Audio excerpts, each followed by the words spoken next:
Welcome back, traders and investors. We have a very special guest on today, Joe Saluzzi, partner and co-founder of Themis Trading.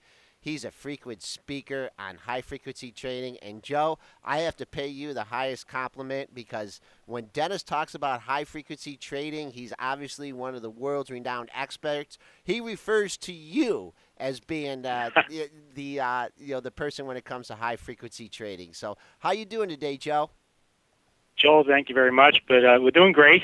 We've been working here at Themis Trading for a number of years now and trying to identify those issues around, surrounding high-frequency trading and market structure. So it's a long battle, but we're doing well.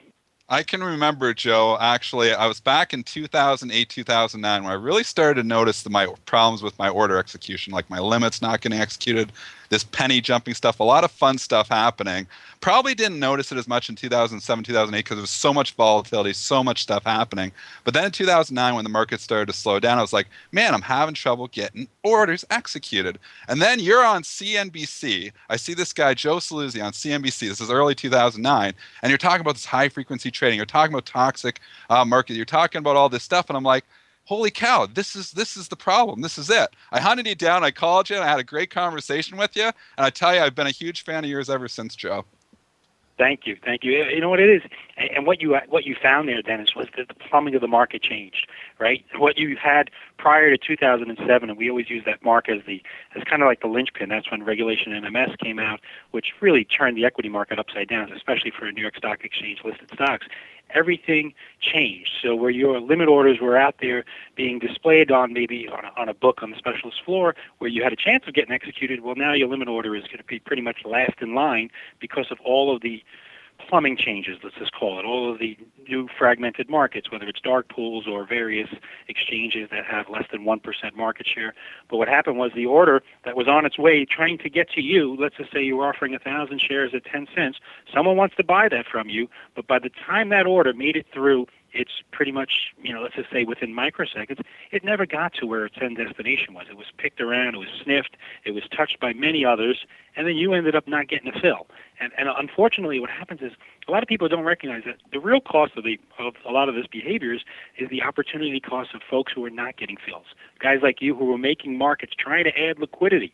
All right, you were a liquidity adder. Nowadays, it's questionable what people are adding, and that the plumbing changed. It really hasn't changed much since then, and that's really what the problems are.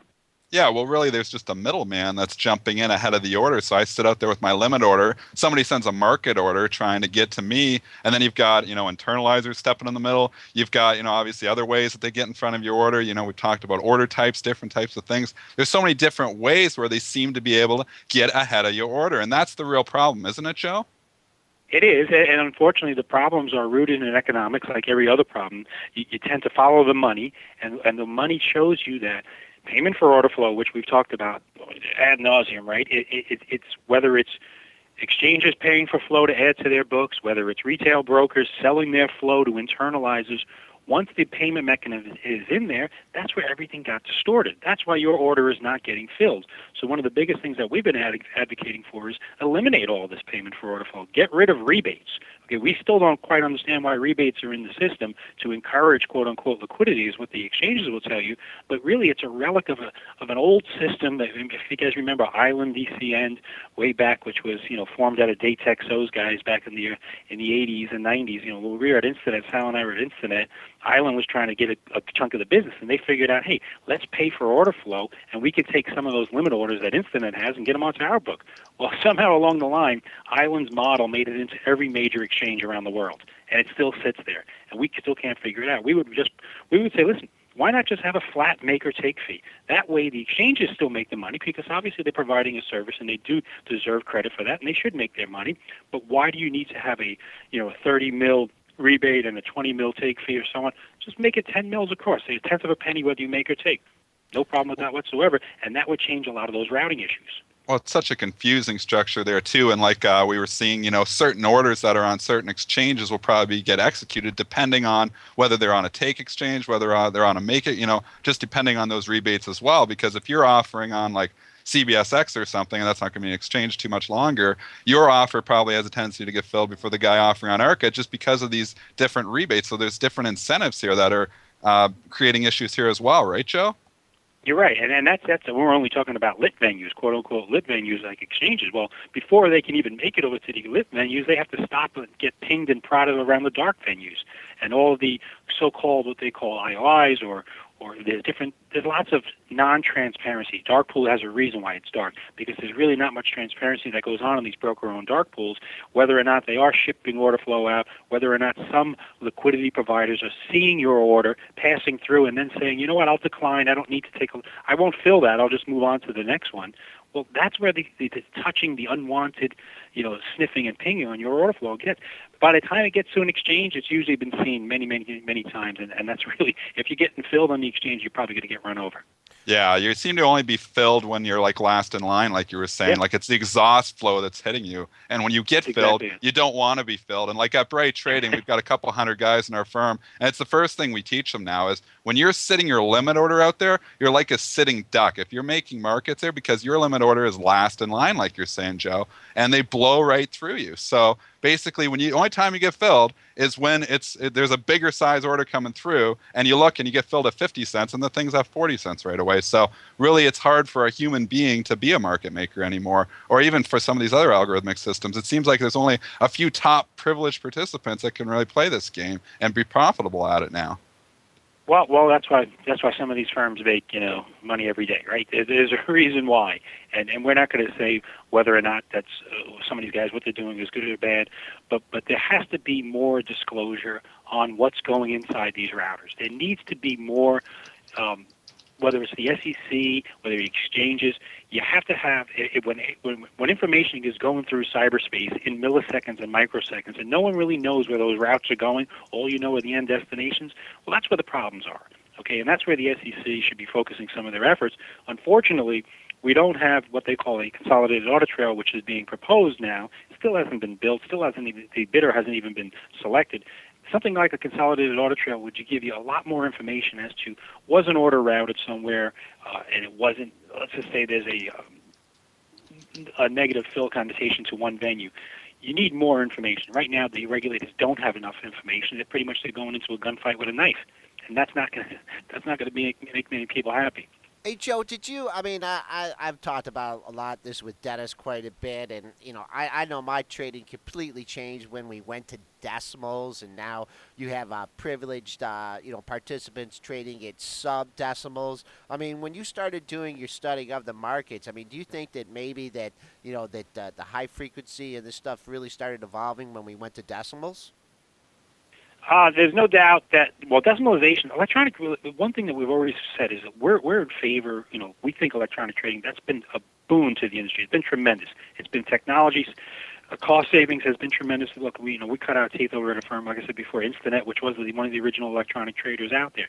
So that's a good thing. When decimalization came out, it was a good thing. However, they never really kind of figured out that all stocks are different.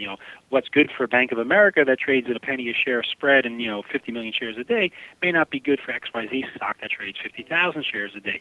Maybe you need a little bit wider spread there to encourage more liquidity. When decimalization, there's nothing wrong with a decimal. That probably makes a lot more sense than an eighth, right, or a quarter. People couldn't quite understand what the heck is an eighth. Well, it's 12.5 cents. Okay, yeah, that's kind of an antiquated measure. Well, decimalization with minimum fills or minimum increments probably would have been a better idea, or at least a proposal, a pilot back then to just, to kind of look at, okay, before we switch it over to decimals altogether, maybe we should put a minimum increment on some of the particular stocks that are tougher to trade. Now, finally, years later, after decimalization come in, talk is now coming out about a wide tick proposal, a pilot program, which hopefully the SEC will, approve soon, where there you would have a minimum tick size. And what we're actually recommending, which we hope the regulators are listening to, is don't allow people to sub-penny you within that spread. If I have a 10-cent bid offered at 15 cents and someone can step ahead for a sub-penny, well, you've defeated the purpose entirely of the program. What you should have is kind of a modified trade-out rule where if it's a small-cap stock, 10-cent bid offered at 15, you have to either trade on the bid, the offer, or in the middle. Then maybe guys like you would be encouraged more to display liquidity because someone's not going to jump ahead of you for a sub-penny or some meaningless price improvement. A pilot program, again, we're not sure if that'll work or not, but we think it's at least at this point worth taking a look at it. I couldn't agree with you more there on the at least some type of trade at. with this pilot program, because you're right. All we're doing is we're going to widen the spread for the internalizers if we do it that way, because instead of having 3-4 cent spread, they'll have maybe a nickel spread to play in, and they'll just play inside that spread, and it'll You'll make it discourage worse. liquidity even further. Yeah, I think Right. so. I think it'll discourage it even further. What's happening now, Dennis, I'm sorry to cut off, but is the big banks who are internalizers and the big firms who are internalizers are lobbying for just that, to have either an exemption or not to have this minimum, increments like we're talking about. So it's going to be a battle, and if people are interested, they should definitely comment, because this is when the proposal comes out, the SEC and the regulators need to know what regular folks are thinking, what regular traders are thinking, not necessarily what the big guys who have the ear of the DC lobbyists are thinking. Joe, you wrote the book Broken Markets here, and obviously you've talked about a lot of different stuff in that book there. What really do you think needs the most improvement here, though, in the whole market structure? We can talk high-frequency trading, we can talk payment for order flow, we can talk internalization, you can talk about all these different things, quote stuffing. What is the number one issue here, really, though, that is, in your perception, making this market broken? Well, there's no doubt the plumbing, like we talked about before. Let's high frequency trading by itself, no one can even define the thing. Okay, it's such a nebulous name. I was on a subcommittee for the CFTC where our task was to define what is high frequency trading. We couldn't even come up with a good definition. We wanted to add some more stuff in that we thought was things like inventory and inventory management and positions. At the end of the day, they didn't want to put it in there. It was a battle. So bottom line, what I'm saying is you can't even define what high frequency trading is.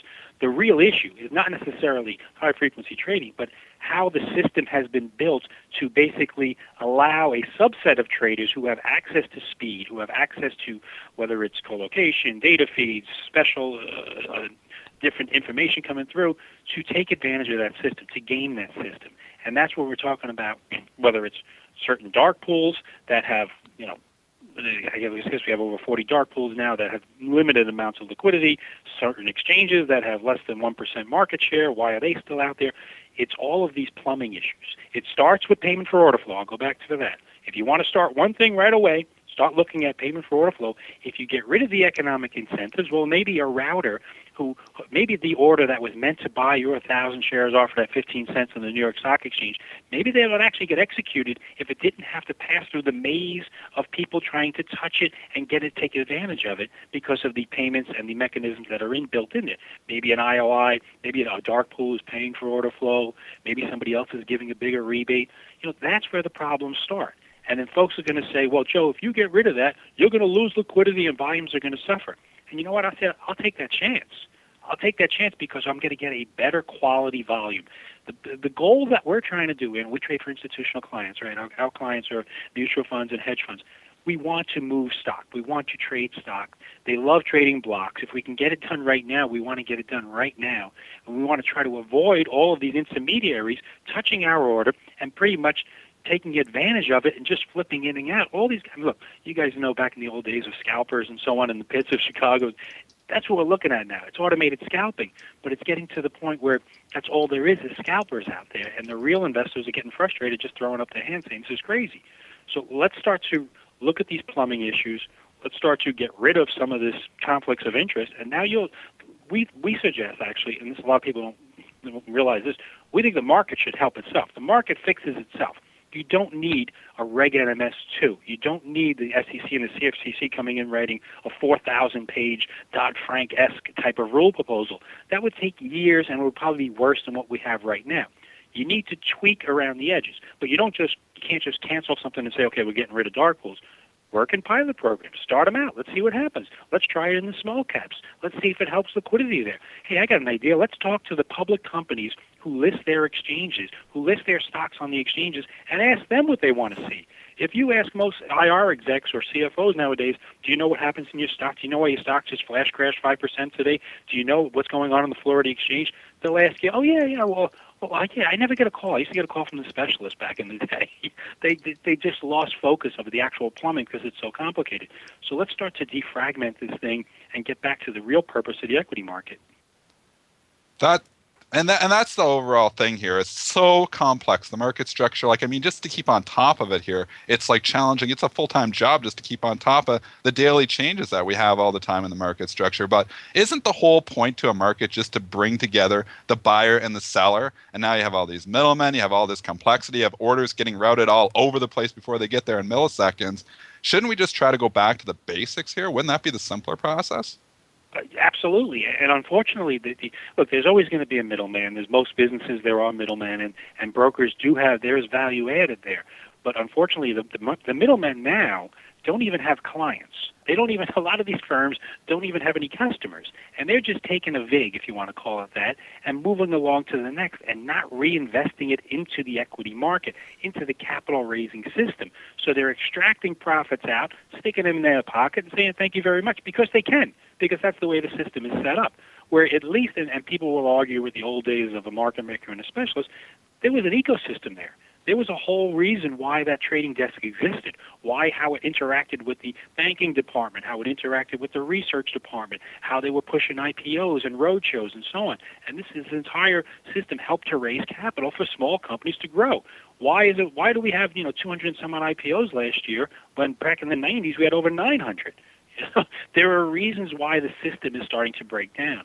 Okay, and we think that the biggest reason is the plumbing. And like you said, there's a very simple process. You're a buyer, I'm a seller, let's match up. Why does everyone have to touch our order flow? Why does everyone have to take a peek at it? It's unnecessary, it's not adding value, and in fact, it's hurting the system.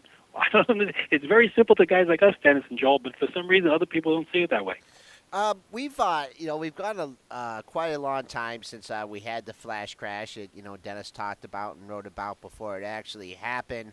But now you have all these different exchanges, making you have brokers internalizing orders. You are having individual flash crashes in stocks, but how susceptible is the overall market to a similar event that we had in 2010? It's still susceptible. I mean, the SEC has added some protections. The limit up down, which we've changed the circuit breakers on the equity market to a limit up down proposal where they would, after a certain percentage, depending on the stock, it does stop for 5 minutes. That's a good thing. It does add some protections in. However, you can still rapidly lose liquidity, if you want to call it liquidity, and crash down 5 or 10% within minutes. So it can happen again. And I think part of the problem back in May of 2010 when we had the flash crash wasn't so much that it dropped 1,000 points, but how fast it dropped, and then how fast it rapidly came right back. And that's what people shook their heads and said, wait a second, aren't there limit orders down there? Aren't there people looking out for this? What's going on? How can this be? What kind of system is this? You haven't changed any of that. Those orders will still disappear. Well, the flash crash was a complete liquidity event. I mean, you had specific stocks that had zero bids, like they were hitting stub quotes down at a fraction of a cent. Like liquidity just completely vanished.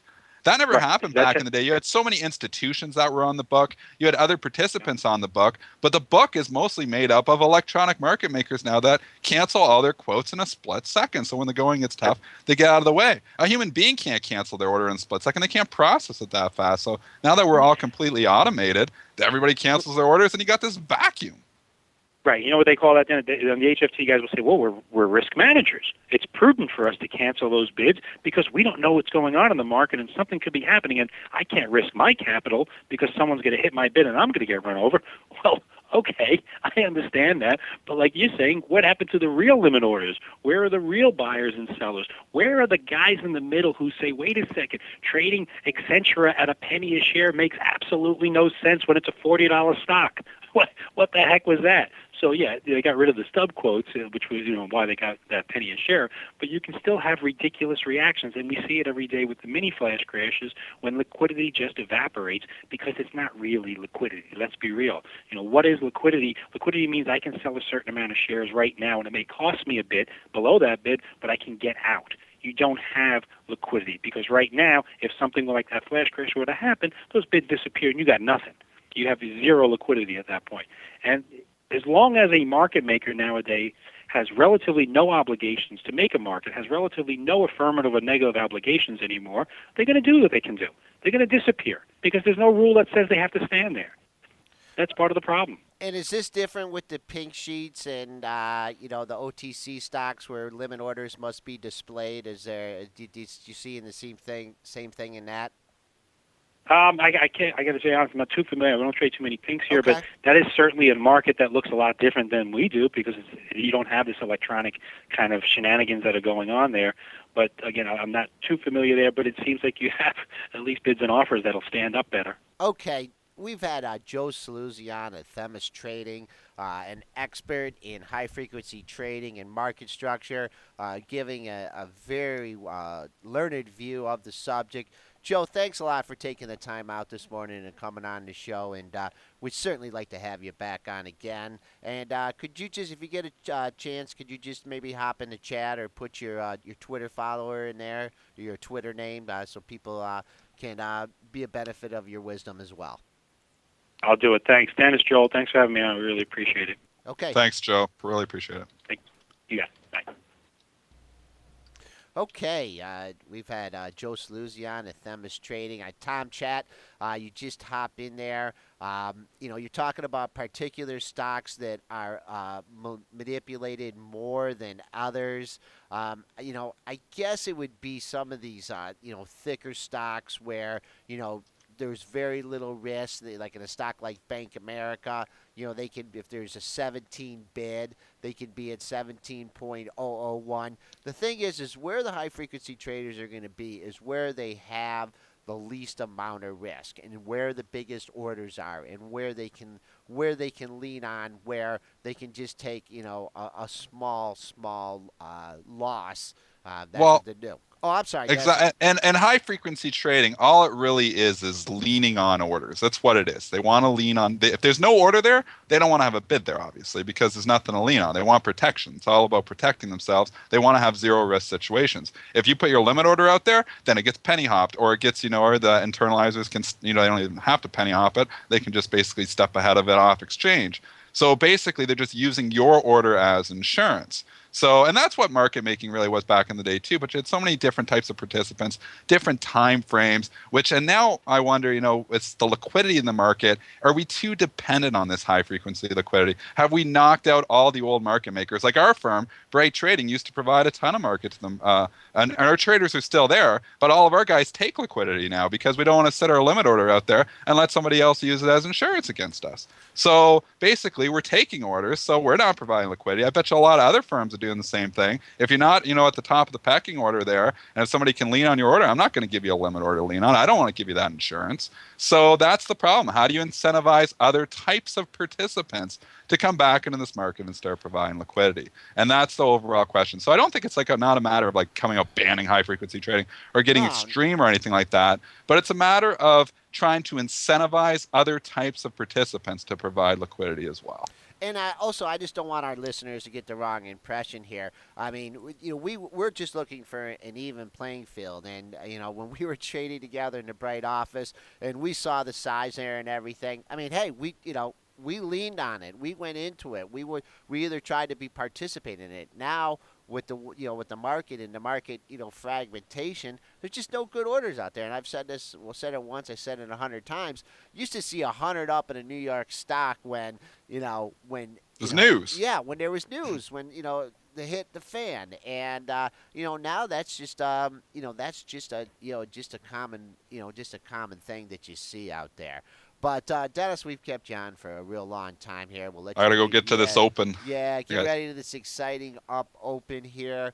Just real quickly, let's see. Colts Luck is looking at this Micron, and holy mackerel, this $25 level is just become just a wall. Trading up in the pre-market, so you are getting a little bit of a running start into it. But those multiple highs between 24.87 and 25.15. Someone's trying to work out here at 25. If you can bust above there, obviously you have the high of the moves, above that. But man, oh man, I checked the book there, see what's going on at 25. So it's 9:12, and we're going to go from one Joe to another. Mighty Joe Young with the morning headlines. One Joe's just as good as another, right?